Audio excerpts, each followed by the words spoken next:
विजयनगर राज्य में राजा पोरस अपनी एकलौती बेटी संयुक्ता के साथ रहा करते थे। राजा बहुत ही नेक दिल इंसान थे। वो हमेशा से ही अपनी प्रजा के अच्छे बुरे का ध्यान रखते।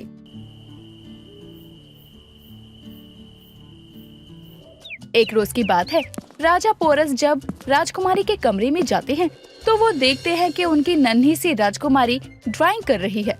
जरा मैं भी तो देखूं, मेरी राजकुमारी क्या बना रही है। पिताजी, ये ड्रेस कैसी है? ये मैंने आपके लिए बनाई है। आप इस ड्रेस में बहुत अच्छे लगेंगे। ये ड्रेस तो हम पे बहुत अच्छी लगेगी, लेकिन आपको ये विचार कहाँ से आया कि इस ड्रेस में हम अच्छे लगेंगे? बस मैंने सोचा कि पिताजी के लिए ये ड्रेस ही बेस्ट है, क्योंकि वो यहाँ के राजा भी हैं। राजकुमारी संयुक्ता को फैशन का बहुत शौक था। जब तक वो छोटी थी तब तक वो ड्राइंग से हर किसी के लिए ड्रेस बनाकर तैयार करती थी। लेकिन जैसे जैसे राजकुमारी बड़ी हो रही थी, राजकुमारी का ये फैशन और बढ़ता जा रहा था। अब राजकुमारी का इस फैशन को लेकर इतनी ज्यादा सीरियस हो जाना बहुत ही अचंभित नहीं कर रहा था कि वो खुद अपने हाथों से ड्रेस भी बनाने लगी थी।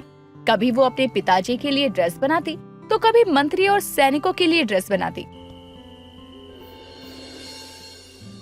एक रोज राजकुमारी अपने हाथों से राजा पोरस के लिए ड्रेस बनाकर तैयार करके लाती है। पिताजी, अब ये ड्रेस का फैशन पुराना हुआ, इसलिए मैं आपके लिए एक नया ड्रेस तैयार करके लाई हूँ। चलिए इसे पहनकर बताइए कैसी लगी आपको मेरे हाथों की बनी ये ड्रेस। ये कला, ये हुनर, ये वाकई साधारण लोगों में तो हो ही नहीं सकता। क्यों राजकुमारी जी, सही कहा ना हमने? जी बिल्कुल पिताजी। चलिए अब इसे जल्दी से पहनकर दिखाइए कि ये आप पर कैसी लग रही है। राजकुमारी हर दिन किसी न किसी के लिए ड्रेस तैयार करती रहती थी, और ड्रेस भी ऐसी जिसे देखकर हर किसी को हैरानी होती कि वाकई रानी में कितना अच्छा हुनर है, और वो ज्यादा से ज्यादा समय अपने इस फैशन के पैशन में ही लगाया करती। एक रोज राजा पोरस अपने राज्य में कर का हिसाब किताब लेकर बैठे होते हैं। मंत्री जी, इस सप्ताह के कर का हिसाब किताब मैंने इसमें लिख दिया है। आपको बस राज्य में जाकर सबसे वसूल करना है कर। जी राजा जी, इस बारे में मैं आपको याद दिलाने ही वाला था, लेकिन आपने अभी मुझे खुद बता दिया कि आज हमें कर लेने जाना है। हुबा डुबा, राजा जी ने सिर्फ 5 मुद्राएं कर के तौर पर लेने के लिए कहा था, लेकिन तुम्हें याद है ना कि हमें कितनी मुद्राएं कर के तौर पर लेनी है? जी मंत्री जी, पूरे 10 मुद्राएं। चलो चलो, इस सप्ताह का कर निकालो। आ गई मनहूस, अभी अभी तो दुकान खोली है और इन्हें मुनाफे से ज्यादा कर चाहिए। क्या बोला? कर मांग रहा हूँ, कर। सुनाई नहीं पड़ा क्या? जल्दी निकालो। ये अन्याय है। जितना मुनाफा नहीं हो रहा है उससे ज्यादा तो राजा कर वसूल लेता है। अगर यहाँ रहना है और रोजी रोटी कमाना है तो कर तो देना ही पड़ेगा। मेरे पास बस 8 मुद्राएं हैं। अब मैंने ये भी दे दिए तो मेरे बच्चे भूखे रह जाएंगे। मैं इसमें से आपको 4 मुद्राएं दे सकती हूँ। मंत्री और मंत्री के पहरेदार हुबा डुबा इतना सुनते हैं कि उन्हें गुस्सा आ जाता है। अब हुबा डुबा उस महिला की कपड़े की दुकान में तोड़ फोड़ मचाने लगते हैं। महिला उन्हें रोक रही होती है, लेकिन वो नहीं मानती, और हार कर वो महिला भी मंत्री को 8 मुद्राएं देकर अपनी दुकान बचाती है। यहाँ का राजा कितना क्रूर है, उसे जनता की मेहनत नहीं दिखती। अब पूरे गांव में घूम घूम कर मंत्री और उनके पहरेदार हुबा डुबा कर वसूलते हैं, और जो कर नहीं देता उसके साथ हाथापाई और दुकान में तोड़ फोड़ मचाते हैं और उससे जबरदस्ती कर वसूलते हैं। और जब मंत्री पूरे गांव में कर वसूल कर लेते हैं तो वो राजा को उनके हिसाब के मुताबिक 5 मुद्राएं देकर 5 मुद्राएं खुद अपने पास रख लेते हैं। ये लो, ये 10-10 मुद्राएं तुम दोनों के हैं, और बाकी के बचे मुद्राएं वो मेरे हुए। और वैसे भी राजा जी को तो मैंने पहले ही हिसाब दे दिया था। सुनिए बहन जी, ये एक फ्रॉक कितने की दे रही हो? बस 5 मुद्राएं के बदले ये फ्रॉक आप ले जा सकती हो। ये आपकी बच्ची पर बहुत सुंदर लगेगा। अरे ये क्या बोल रही हैं आप बहन जी? इसे तो कोई 2 मुद्रा में भी ना ले, आप इसे 5 मुद्राओं में बेच रही हैं। लेकिन आपने इतने दाम क्यों बढ़ा रखे हैं इन कपड़ों पर? अभी विजयनगर राज्य में ही रहती हो ना, तो मुझसे ऐसे सवाल आप कैसे कर सकती हो? आपको पता है ना यहाँ का राजा कितना क्रूर है, जिसने हमारा जीना मुश्किल कर रखा है। अब इतने कर वो हमसे वसूल कर लेंगे। आप उम्मीद भी कैसे कर सकती हो कि मैं आपको ये कपड़े कम दाम पर दे दूंगी।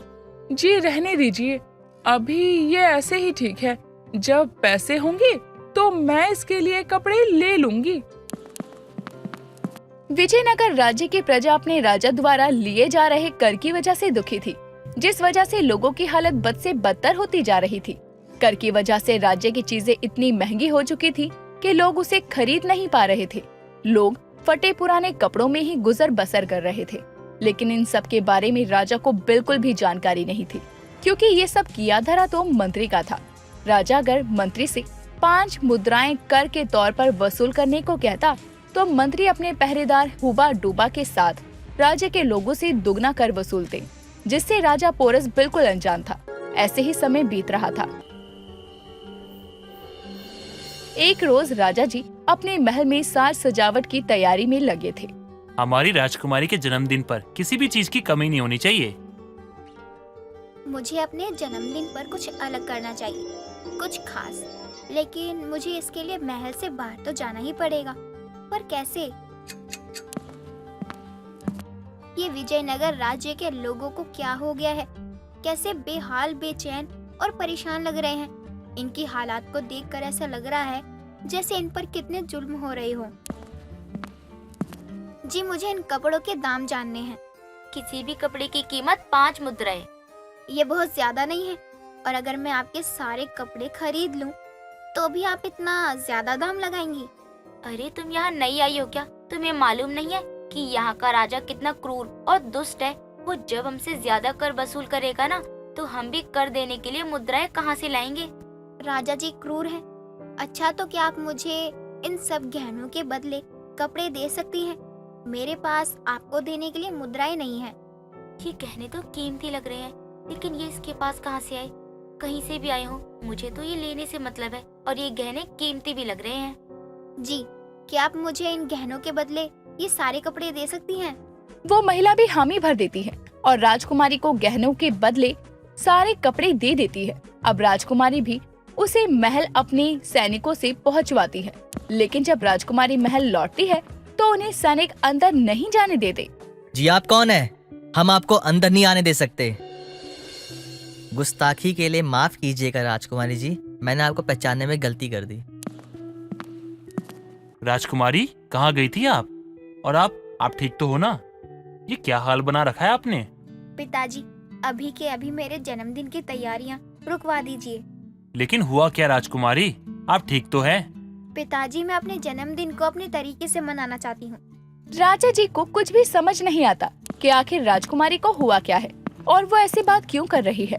लेकिन राजा पोरस राजकुमारी के जन्मदिन की तैयारियों को रुकवा देता है।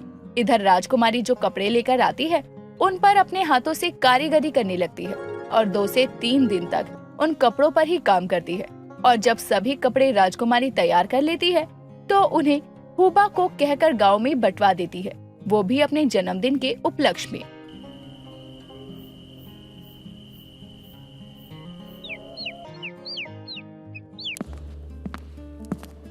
राजा जी, ये राज्य के लोगों ने राजकुमारी जी के जन्मदिन के लिए भेंट भिजवाई है।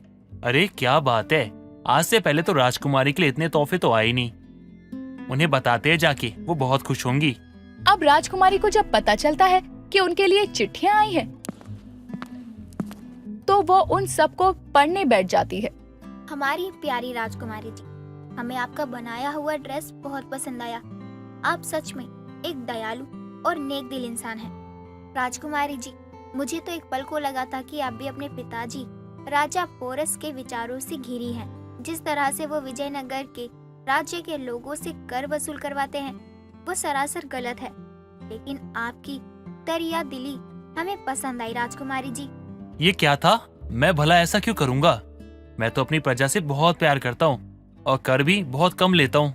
जब ये बात सामने आती है तो राजा खुद लोगों के बीच पहुंचकर लोगों से बातचीत करते हैं और सच सबके सामने आता है और मंत्री को कारावास की सजा दी जाती है। राजकुमारी की वजह से ही विजयनगर राज्य की प्रजा के हालात काफी सुधर जाते हैं, जिसके बाद प्रजा भी राजकुमारी संयुक्ता को बहुत इज्जत और सम्मान देने लगती है।